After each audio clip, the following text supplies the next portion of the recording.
Azlan, खुश आमदीद। शुक्रिया मेरी जान। तुम ठीक हो?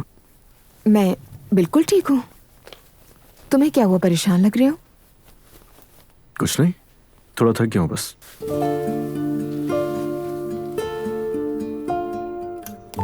बैठो।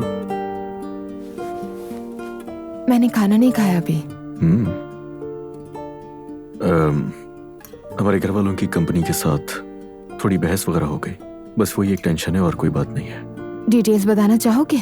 नहीं दुआ, मैं बाद में बताऊंगा, अभी नहीं। ठीक है। आज खाने पर तुम नहीं थे तो सब हैरान रह गए। मरियम अम्मी, मुस्तफा भाई, नायला भाभी। बाबा ने कुछ कहा मेरे लिए?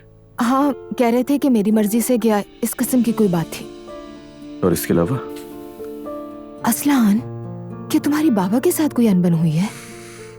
हाँ, कह सकते हैं। क्या हुआ?